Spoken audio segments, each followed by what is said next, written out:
Inovação, segurança, programação, tecnologia, desenvolvimento. Começa aqui. Let's begin. DevSecOps. DevSecOps. O seu podcast de segurança em tecnologia.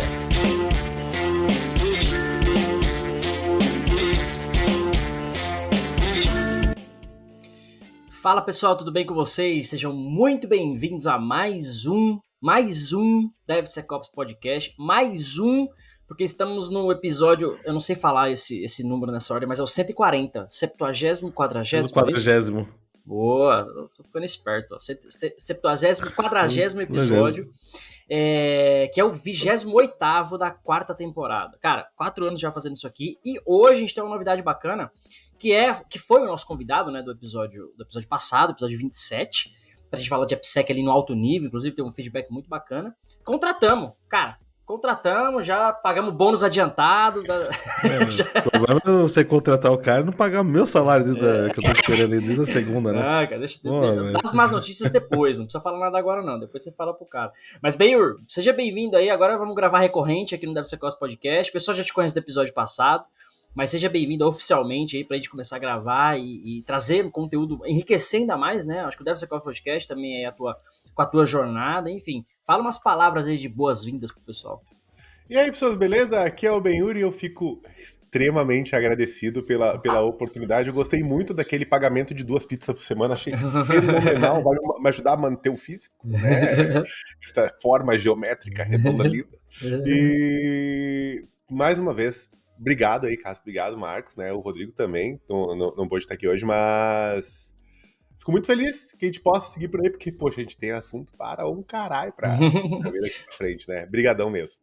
Boa, seja bem-vindo mais uma vez, então. O que não falta é assunto mesmo, né? É verdade, cara. Então vamos lá, antes de falar do assunto de hoje, eu queria falar que o DevSecOps Podcast tem o apoio da Checkmarx da Nova 8, que são especializados em segurança de sistemas e código seguro. O link da Nova 8, que é a distribuidora da Checkmarx no Brasil, tá abaixo aqui na descrição do episódio no YouTube e também no nosso site, devsecopspodcast.com.br. Tá buscando soluções de AppSec? A Digital Oak tem um portfólio completo para você. A Gold Security, que é especializada em Application Security, quer desenvolver software seguro, fale com a Gold Security e seus melhores serviços para vocês. E o OnlySecFans, que é o seu clube de Application Security, conteúdo semanal, conteúdo exclusivo só para assinantes. Assine agora apenas R$ 29,90 no plano anual. E o negócio é o seguinte, cara, o episódio de hoje é só uma interrupção, um aborrecimento, um simples bloqueio, ou uma forma responsável, automática e eficaz de evitar cagadas alheias. No episódio de hoje a gente vai falar sobre quebra de build, né? Tema polêmico. Eu já vou começar perguntando: quebra ou não quebra? Quebra build ou não quebra build? Será que a gente não quer falar de política ou religião, que eu acho que não é menos é menos treta, né? Vamos falar de futebol aí, cara. Política, religião, futebol é menos treta do que a quebra de build, né? E aí, quebra ou não quebra? Cara... Só responder essa pergunta vamos dar a resposta do meu, né? Vamos construir a resposta. Então vamos lá. O que vocês acham de empresas que pedem? Né, normalmente eu já vi, né, já trabalhei em alguns lugares que o pessoal falava assim pro time de segurança: eu quero que quebre a pipeline, eu quero que quebre o meu build, eu quero que interrompa o meu processo. O que vocês acham dessa abordagem? Ou, né, do contrário, não pode quebrar nada, não pode quebrar build, porque vai atrapalhar as entregas. Como é que vocês enxergam isso? Vou começar a ordem alfabética? Benhur, depois o Marcos, pode ser? Fechou, bora aí. Bora aí. Manda aí. Cara, olha só, eu acho que esse desejo de eu quero que quebre o build, na minha visão, ele é um desejo de atingir um nível de maturidade muito mais do que querer atingir eu quero sim ou não. Por exemplo, é muito diferente, eu quero que a minha paleta de cores tenha verde, na qual que tu sai do ponto zero definindo uma coisa, né? Eu acho que é um desejo no ponto de vista de maturidade. Então, por exemplo, eu quero realmente que quebre o build. Ok, show de bola, entendi o teu desejo. Acho que a partir daí o profissional de AppSec, a área de AppSec, ele tem que entender e fazer o estudo e, digamos, fazer o desenho de arquitetura do que é necessário para atingir esse ponto de maturidade. Por quê? O que é esse ponto de maturidade? É eu entender a ação que eu quero, quando eu quero ela, por que eu quero ela e eu ter visibilidade dos impactos da minha tomada de decisão. Pra que não seja, por exemplo, poxa, me falaram que é pra quebrar build, agora eu quebrei build e aí quando dá um problema que é conhecido de... Cara, o time de desenvolvimento não tá conseguindo tocar as correções no tempo que a gente precisa, e isso tá minando a força de trabalho da empresa para disponibilizar aí novos negócios no começo, né, até atingir esse ponto de maturidade, não ser tão dolorido ou não custar a cabeça, muitas vezes, de alguém que tomou essa decisão que quer quebrar o build a partir de amanhã. Boa, deixei no mudo aqui, tava falando. Boa, gostei dessa ideia aí do qual é o meu ponto zero, por que eu quero fazer isso, né? Não simplesmente eu vou quebrar e não vou quebrar. Gostei da construção, vamos segurar esse pedacinho. Marcos, o que você acha? Cara, eu acho que, igual o Benhor falou, depende muito da maturidade da empresa.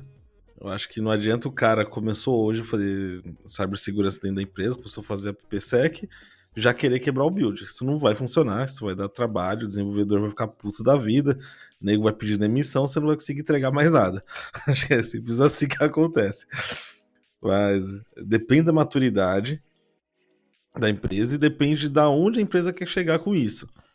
Não adianta também ela quebrar ali vulnerabilidades tendo poucas vulnerabilidades. Não faz sentido. É mais fácil, igual o Benhor falou, você colocar isso numa fila ou colocar isso em outro lugar ali, num backlog para correção, do que você quebrar. A quebra de build eu acho que vai ser mais eficaz a partir do momento que você já tem mapeado, você sabe dos problemas, não está sendo corrigido, e você já tem uma maturidade suficiente para falar, ó, tem 50 raias aqui, tem 50 altas. Eu não quero gerar a 51. Então eu faço a quebra ali para não gerar novas vulnerabilidades enquanto eu faço a tratativa do backlog. Aí sim eu acho que faz sentido, porque seus desenvolvedores não têm a cultura, sua empresa não tem cultura, você precisa quebrar para não gerar coisas novas. Mas já chegar querendo quebrar ali, eu acho que é um pesadelo. Aí o Jacan vai entrar lá, vai quebrar tudo, cara. Não rola. Boa. Eu acho que eu compartilho um pouco da opinião de vocês, mas eu acrescentaria um terceiro fator aí também, terceiro fator, que talvez seja a criticidade do próprio negócio. Né? Por que isso? Eu trabalhei em e-commerce, por exemplo, que o foco era vender e tá no ar. O foco não era se preocupar com o risco de segurança, por mais que esse risco fosse crítico. Sei lá, ó, achamos aqui uma SQL Injection na página de pesquisa, cara. Um negócio assim, escancarado, simples, o cara chega no banco de dados. Beleza, o importante é estar no ar, as pessoas comprando. Então, o negócio tinha entendido que o risco era aceitável, ia fazer deploy, ia subir em produção, independente de qualquer coisa, e qualquer coisa que fosse encontrada, crítico ou não, aí entrava no processo de gestão de vulnerabilidades para ver se é crítico, para ver se corrige hoje, para ver se corrige amanhã, para ver se vai para um backlog e tudo mais. Hoje, por exemplo, eu trabalho numa empresa que entrega software de infraestrutura crítica. Sei lá, o software vai controlar uma fábrica de um carro, uma montadora, vai controlar uma empresa de energia, usina. Então, um impacto um pouco maior. Então, neste contexto, o negócio não aceita que vulnerabilidades altas e críticas, dependendo do contexto até médias, que elas estejam no software. Por mais que não tenha impacto de negócio, elas não podem estar lá. O impacto do negócio até é outra coisa. Putz, tem um RIP inspection aqui. Ah, mas o cara vai pegar uma senha do negócio que não vale nada. Não interessa. É uma senha, vai gerar um risco X, não é pra estar lá. Então, o negócio, eu acho que deveria drivar, se é que existe esse verbo, o negócio deveria drivar nesse sentido de, a gente trabalha... Um exemplo clássico, né? Fazendo uma analogia aqui. Não pode faltar energia no hospital. Então o hospital tem gerador, porque as pessoas estão na UTI, dependendo da máquina de respiração, de pressão, de coração, sei lá. Ou o cara tá na cirurgia lá, acaba a luz, putz, espera aí, daqui a pouco volta a luz e que termina a cirurgia. Não existe isso. Então tem que ter um gerador, né, de alta, não manjo de eletricidade, mas alta potência, ultra disponibilidade, blá, blá, blá, porque é inaceitável, né, como é que fala? Acho que é isso mesmo, inaceitável ficar sem energia, né, naquele contexto. Em compensação, no bar da esquina, tudo bem se acabar a energia. O cara não vai comprar um gerador ultra, né? Até é mais caro que o negócio dele. Entende? Então, acho que o negócio, ele driva esse baseline. Cara, aqui a gente quebra build por isso. Porque a gente é um negócio crítico. Ou num outro negócio, cara, não. A gente não quebra porque a gente não é um negócio crítico. Mesmo que aquele negócio queira quebrar. Né? O exemplo do e-commerce que eu falei. Agora a gente quer começar a quebrar o build. Aí, entre esse pedaço que o Benhur falou e que o Marcos complementou da maturidade, né? Cara, beleza. O seu negócio não é crítico, mas você quer quebrar build? Beleza. Então, como que a gente vai fazer isso? Aí entra na minha segunda pergunta agora. Segurança, tecnologia, DevSecOps. Como que a gente faz isso? Como é que a gente chega... E aí eu acho que o Ben-Hur podia começar essa resposta. Ele falou, a gente sai de um ponto zero até algum lugar do porquê que eu quero fazer isso. Então, beleza, decidi que quero. Porque eu quero melhorar a qualidade do meu negócio, eu quero melhorar o nível de exposição, né? Eu não quero estar tão exposto com tantas vulnerabilidades. Enxerguei isso nesse nível de maturidade. Saí do zero, estou indo para o nível 1. Como é que eu faço isso agora? Como é que eu começo, saio do ponto A e chego nesse ponto B?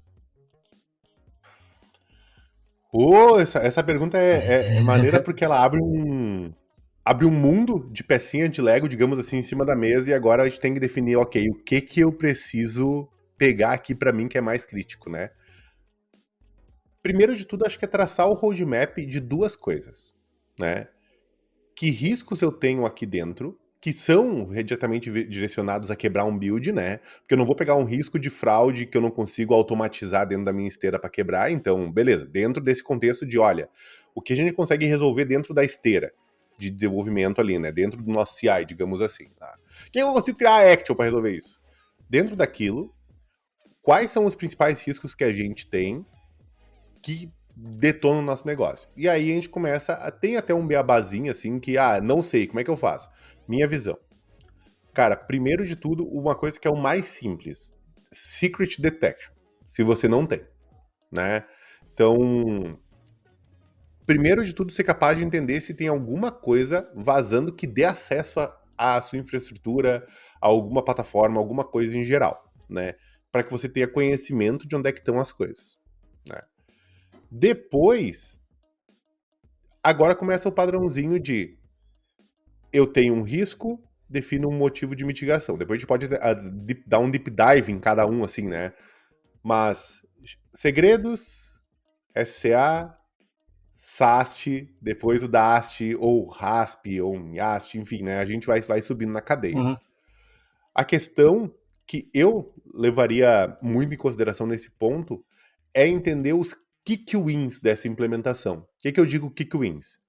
O que eu consigo implementar que eu consigo ter um ganho bom, com menor esforço de implementação e com menor atrito na implementação.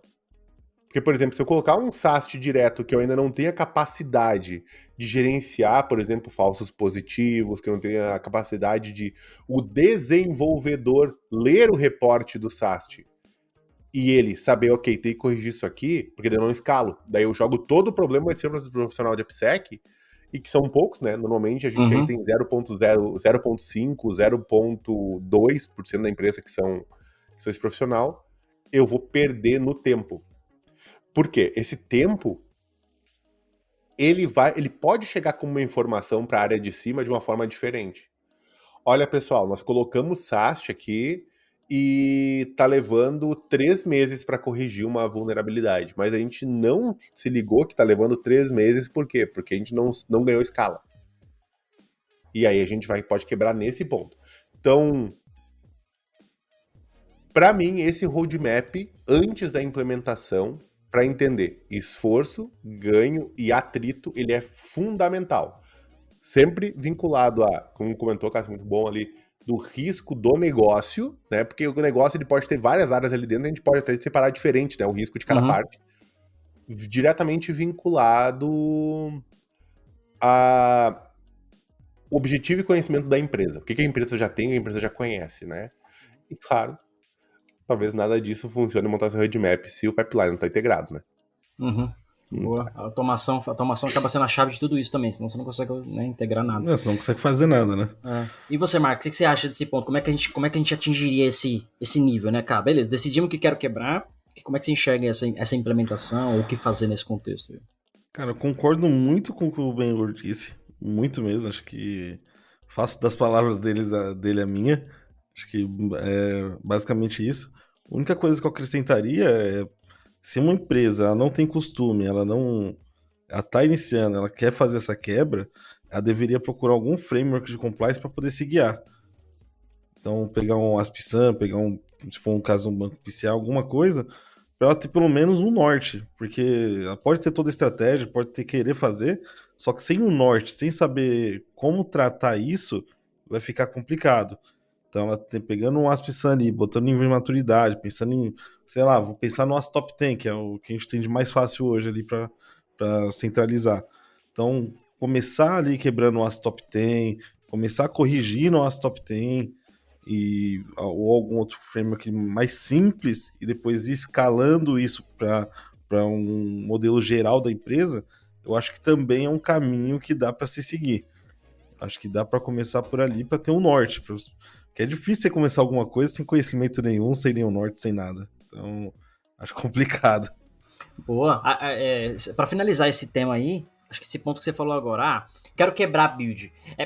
É muito simples você falar assim, vou quebrar... Qual é a minha métrica, né? Vou quebrar com vulnerabilidade alta.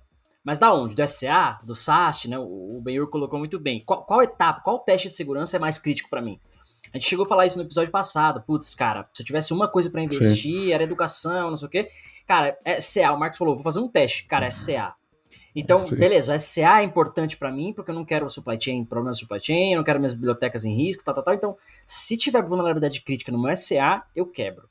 Mas o SAST, não. Porque o SAST, né, talvez faça mais sentido. O Benhur colocou muito bem, eu tenho que analisar um falso. No SCA tem bem menos falso positivo, eu diria que quase zero, né, mano? É cara crachar ali, tá exposto, não tem muito segredo.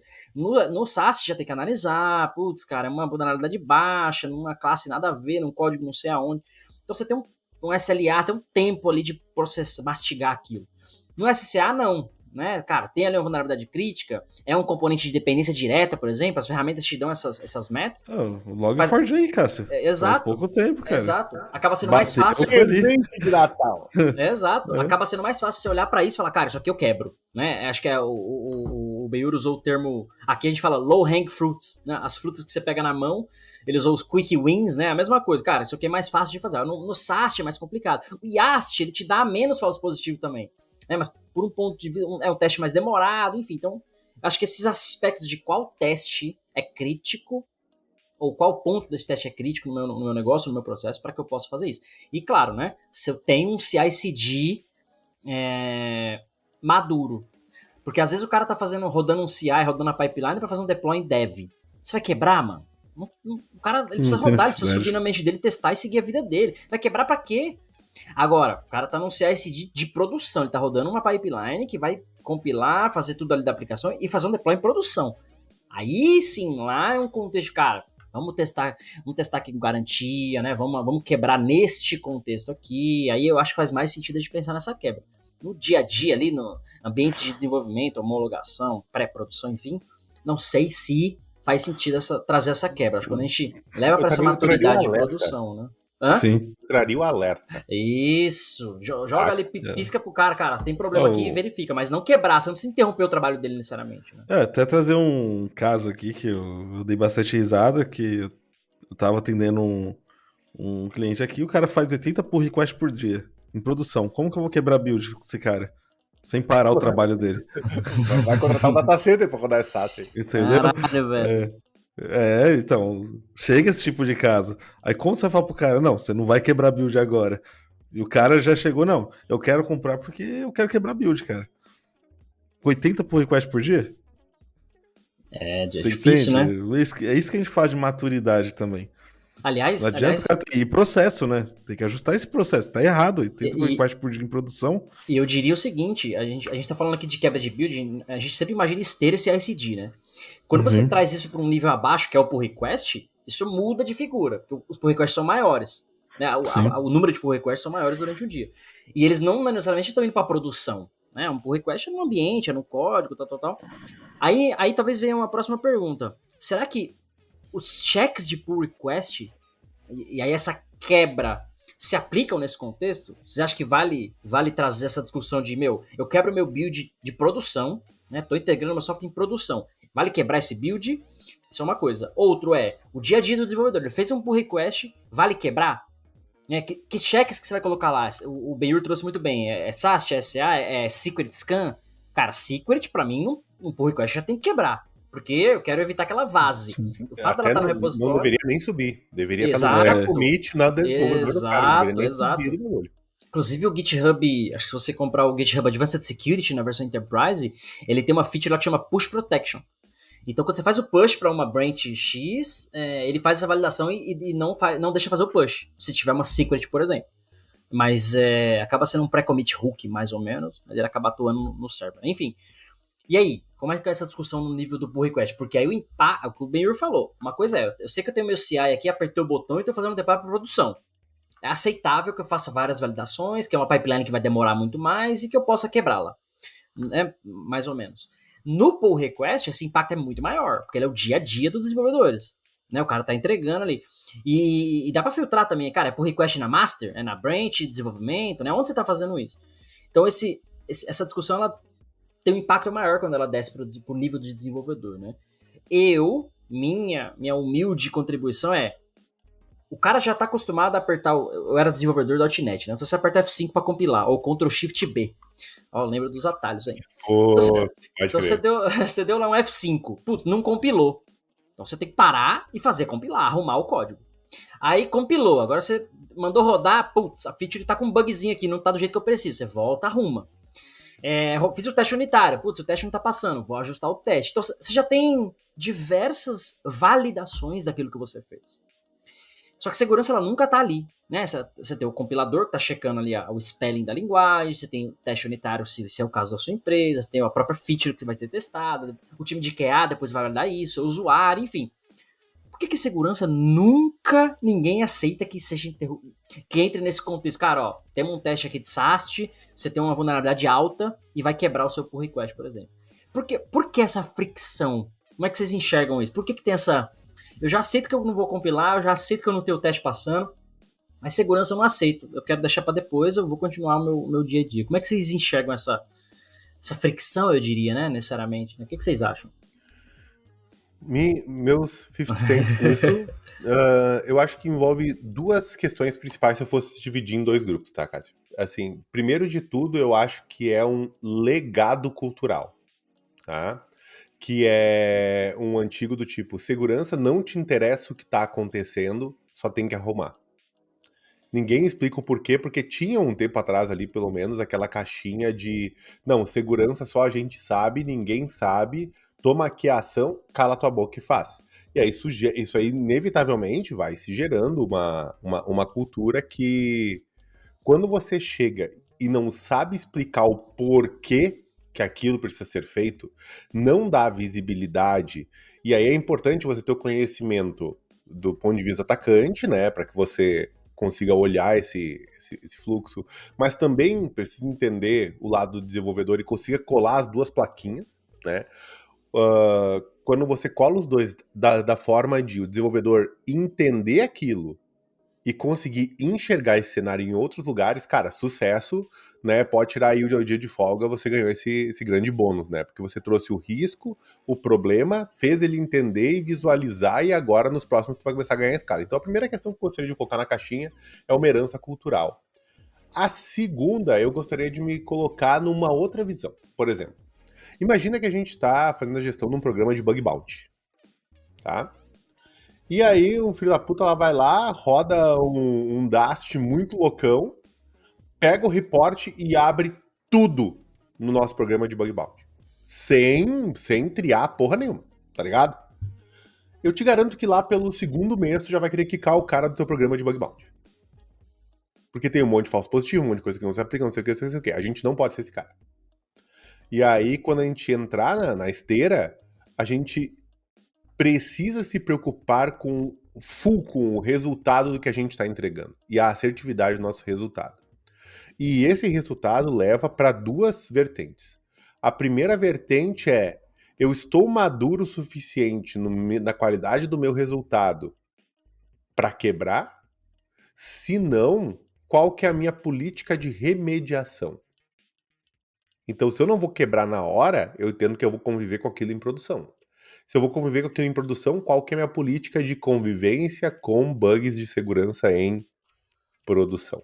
É a história, a história do apetite de risco, né? Eu sei que isso é um risco, foi para a produção, como é que eu vivo com ele, né? Convivo com isso porque eu tenho uma falta de assertividade, né? E esse é um indicador importante que dentro da gestão, na gerência de AppSec é importante, que é qual que é a nossa porcentagem de assertividade em uma tomada de decisão automatizada em cima de uma ferramenta. Isso é uma estatística que a gente tem que ter quando fala da gestão e gerenciamento de AppSec, né? Uhum. E no momento que a gente olha assim, cara, tá abaixo de 90%? Tá. Então provavelmente tu não vai quebrar e tu vai ter uma política de remediação forte, né? Se tem 90%, 92%, por exemplo, olha, se encontrou uma vulnerabilidade crítica, a gente não vai bloquear, mas tem 2 dias para ser corrigido, né? Para não impactar o negócio. Aí o negócio tem que ter noção disso. Quando a gente aumentar para 95%, 97%, a gente passa a quebrar. Então, essa é aquela questão da maturidade que a gente estava conversando ali no começo do episódio. E vale lembrar ainda que você tem esse período, por exemplo, rodei meu build, meu CI hoje, fiz scan e tenho uma vulnerabilidade crítica. Tenho 2 dias para corrigir. Desde que seja uma vulnerabilidade mesmo e não um falso positivo. Então, hoje eu subi para produção e após uma análise foi identificado que é um falso positivo, não é uma vulnerabilidade, por exemplo. Então nem estava em risco no primeiro momento. Agora, se sim era um problema, né, aí tenho 2 dias para corrigir, eu fiquei 2 dias numa janela de exposição, vamos chamar assim, o que é aceitável, né, dependendo do negócio, aquela coisa toda. Então você tem esse 50-50 ainda, né, se estava mesmo em risco ou não estava em risco, né, se não é uma vulnerabilidade. E acho que é importante, só para complementar, assim, que essa porcentagem não é o SAST inteiro. É o SAST em qual parte? Cara, SQL Injection a gente tem 100% de assertividade aqui, ou 98% vai quebrar. Cara, Server-Side Request Forgery, a gente tem 85%. Tá, esse não vai quebrar, esse vai entrar para uma análise. Então, pegar toda a caixona assim, SAST não vai quebrar por... Não, calma aí. Que tipo de vulnerabilidade dentro daquele SAST, o que tipo de risco que é aquele SAST que a gente consegue identificar, qual que é a porcentagem de maturidade daquele tipo de scan, daquele tipo de vulnerabilidade que a gente está buscando, né? Daquele tipo de vetor de ataque que a gente está analisando.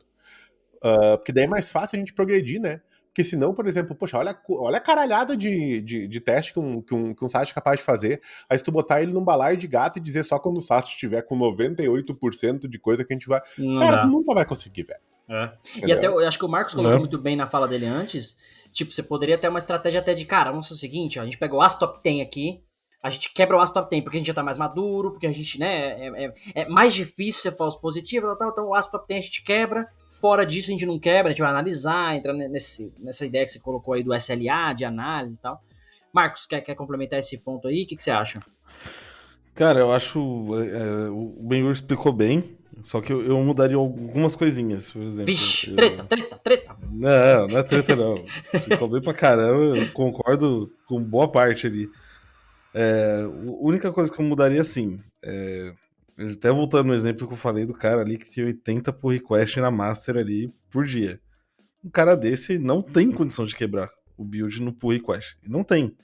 Se ele quebrar no pull request, ele não sobe mais nada pra produção por um bom período ali. Então, no caso desse cara aí, eu faria uma estratégia diferente. E talvez eu quebraria, por exemplo, no merge. Quebraria em algum outro ponto ali, pensaria numa estratégia com ele, onde a gente conseguiria detectar as vulnerabilidades, mas sem estopar o desenvolvedor dele. O desenvolvedor continuar entregando ali. Então, acho que a quebra de build, nesse caso, esse cara aí, como são muitos pull requests, deve sim ocorrer, mas em momentos diferentes. Aí teria que pensar, analisar junto com a empresa qual que é esse momento que a gente conseguiria fazer isso com o menor dano possível e ainda pensando, não dá para quebrar tudo, igual o Bir falou, não faz sentido. Por exemplo, eu quebrar um cross-site script que tem 50% ali, vai.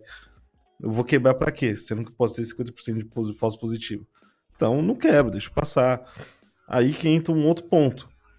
Que além de você pensar num framework, além de você pensar em alguma coisa para você te guiar nesse momento, também entra a questão de você analisar que tipo de vulnerabilidade eu quero quebrar nesse primeiro momento. Quando eu falo nisso, eu tô pensando no sentido de que, cara, eu tenho ali SQL Injection que eu sei que vai ter um impacto grande. E eu sei que eu posso ter algum outro problema, pensando num SSRF, por exemplo, que o impacto vai ser um pouco menor.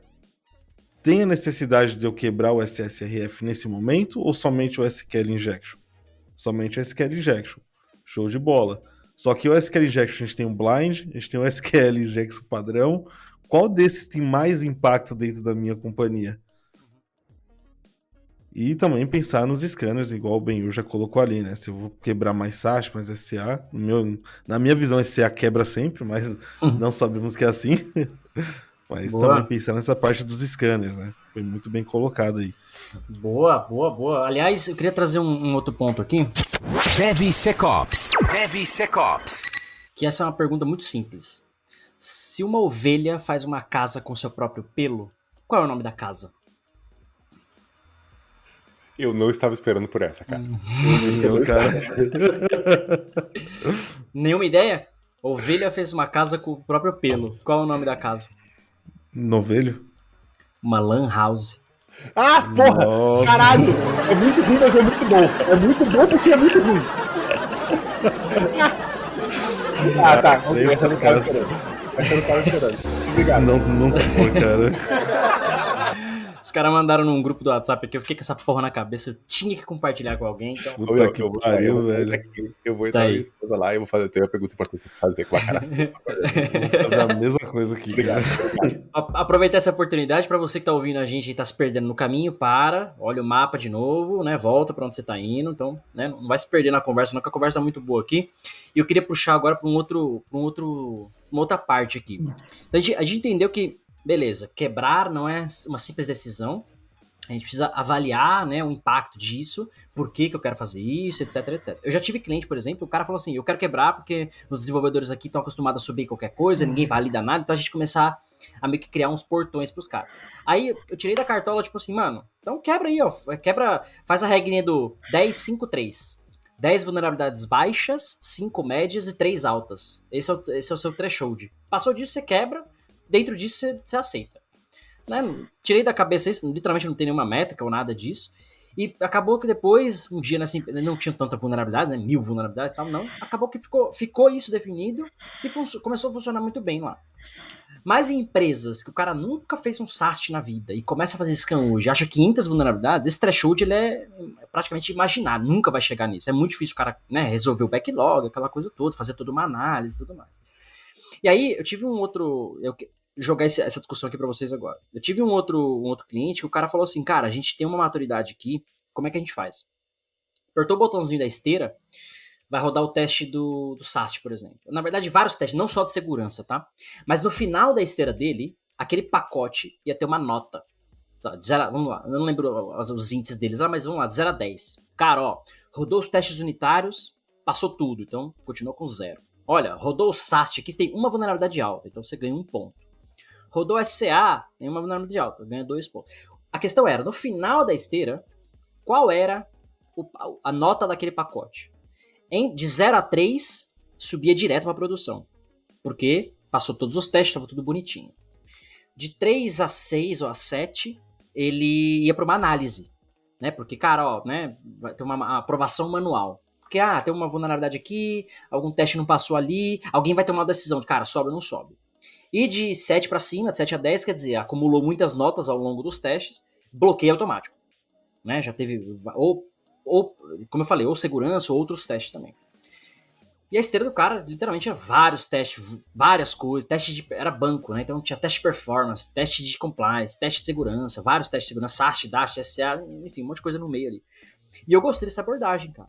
Porque ele te traz assim, cara, né? Ele te traz um threshold pro negócio. Você definiu ali, cara, tá do 0 até a 3, quer dizer, tudo passou bonitinho, passou liso, vai que vai. Agora, passou disso, eu preciso avaliar, né? Ou chegou num nível que é inaceitável, bloqueia automaticamente. Alguém precisa rever esse pacote que tá com muito problema, né? E, de novo, cada ferramenta tinha um peso, né? Como a gente colocou aqui agora. Putz, o SCA é mais crítico pra gente, porque a gente imagina, o SAST nem tanto, o DAST isso e aquilo outro. O que vocês acham desse contexto? Obviamente eu não posso falar quem era o cliente, né? Quem era o banco. Imagina um banco muito famoso do Brasil. Não privado. Só para facilitar a vida da galera. E não privado. Eita. Facilitar demais, cara. Fala paleta de cor, fala paleta. Já tá fácil. Então, assim, os caras, eles têm essa maturidade lá. Obviamente, não tinha tanto detalhe de como funcionava, mas era mais ou menos isso, né? Ao longo da esteira ali, acumulando notas de acordo com cada teste. Como é que vocês enxergam isso? Eu gostei muito da abordagem. Obviamente, depende muito, mas o que vocês acham? Eu achei muito maneira a questão do score, né? E tu definir a política do score, né? Por exemplo, olha só, bro, uma ceia hardcoded daqui é 8 pontos, abraço pra você. É. Já vai rodar, já vai rodar na habilitação já, né? Direto, né?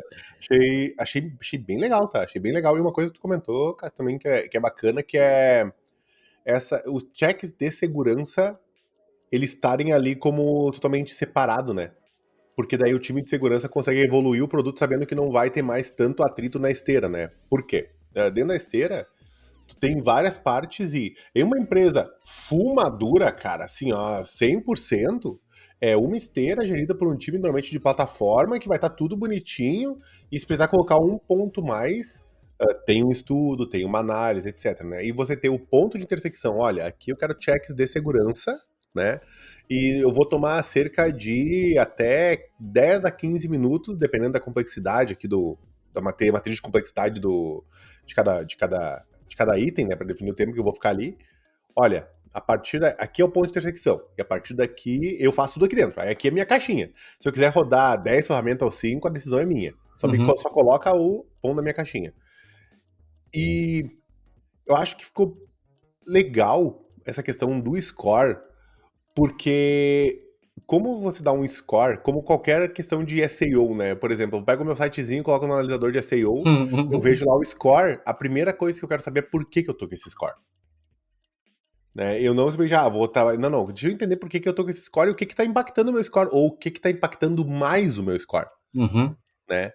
Aí eu vou olhar assim, isso aqui, tá, ok. E aí eu começo a botar aquilo na cabeça. Cara, eu não preciso disso aqui porque eu vou tomar um score, ruim. Né? Eu vou tomar um score ruim.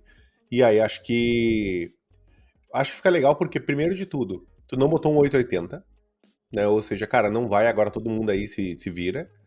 E tu tá tendo uma margem de flexibilidade para as pessoas olharem, mas ao mesmo tempo isso pode virar inclusive um indicador de score entre as equipes de desenvolvimento, que eu acho que isso é muito importante. Porque quando um gerente de dev chega assim, cara, nosso score de segurança tá sempre zeradinho, sempre 100%, pode virar uma métrica para os gerentes de desenvolvimento apresentarem no seu final do ano, no seu quarter review. Vira um KPI, né?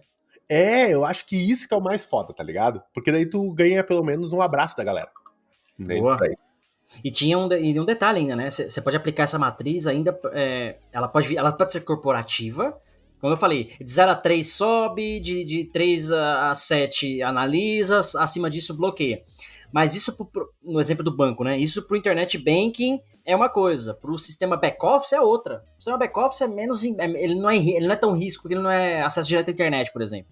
Então o threshold dele pode ser maior, né? Pode não ter análise manual, por exemplo, ele vai dentro do automático, é de 0 a 5, sobe, 6 para cima, bloqueia. Então você pode aplicar isso ainda a diferentes produtos. Como você falou, times, né, squads, enfim, acho que dá pra você fazer essa quebra aí. Marcos, eu não sei se você lembra de que cliente é esse, a gente trabalhou junto, mas o que você acha? O que você acha desse contexto aí? Sem falar o cliente, obviamente. Não, é coisa boa, né? Pode falar, mas não vamos expor como é que os caras trabalham, não vai ser preso. Exatamente. Assim, eu acho super maneiro, eu acho top pra caramba, só que eu acho que depende de maturidade da empresa e também de você ter uma cultura de segurança nos desenvolvedores. Se os desenvolvedores estarem treinados para conseguir aplicar isso aí de uma maneira prática e funcional. Então, se você está iniciando, vamos pensar numa empresa que está começando agora com isso, eu acho que vai falhar. Eu acho que a tendência dessa empresa é não conseguir implantar isso bem, acabar desistindo e partir para algum outro tipo de métrica. Agora, se você já está maturando a sua equipe, já está maturando o seu time, o pessoal está estudando, está dando curso, está dando palestra, workshops, fazendo uma série de processos para que a maturidade de segurança e de desenvolvimento seguro, com qualidade, entre dentro da empresa, essa métrica vai funcionar muito melhor. Então, o processo que você vai adotar para chegar nisso vai também ser o diferencial para isso funcionar ou não. Então, acho que tem muito disso ainda. Porque, igual a gente falou, a gente não acha nem profissional capacitado ir pro PSEC. Imagina desenvolvedor com desenvolvimento seguro. É mais difícil ainda. Isso é padrão, né? A gente já aprendeu a conviver com isso já. Né? Então, para um banco ali que já está 60 anos, 70 anos, já pensando em segurança muito antes das empresas comuns, é um sistema que funciona bem e vai ter uma tendência a funcionar melhor em empresas que já têm essa maturidade. Boa. Agora, empresas que começaram agora, startups, vão ter uma tendência a falhar até conseguir chegar nesse nível de maturidade mais alto, né? Boa. Eu vejo esse modelo, ele tem uma grande desvantagem. Vocês enxergaram alguma coisa nesse modelo aí de notas e tal?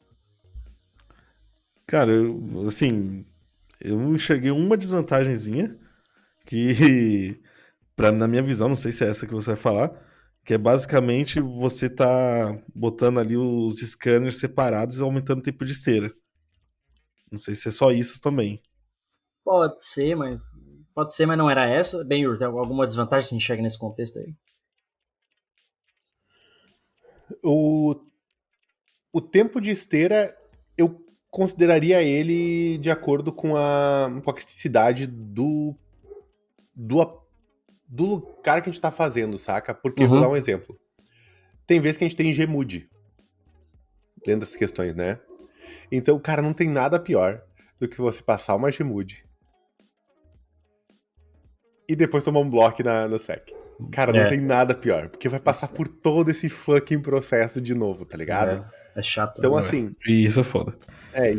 Isso é bem foda. Então, em alguns lugares, principalmente se tem PCI e DSS, dificilmente tu vai fugir de Gmood, vai fugir de board de aprovação, vai fugir de processo de agreement do que tá subindo, o que não tá, vai subir de processo de rollback, né? Porque eu acho que essa é uma questão interessante, né? A gente, às vezes, vê a questão evolutiva e depois no processo de rollback a gente não tem os mesmos checks de segurança, né?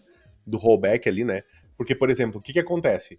A gente tá com uma falha de segurança, né, algum problema, uma versão que tá com problema de segurança, aí vai subir uma versão que tem vários fixes de produto em geral, mas também tem a falha de segurança, aí ela sobe, aí dá um pau em alguma questão que era do produto, toma um rollback e o bagulho de segurança, a vulnerabilidade volta, sabe? Continua lá, exato. Então,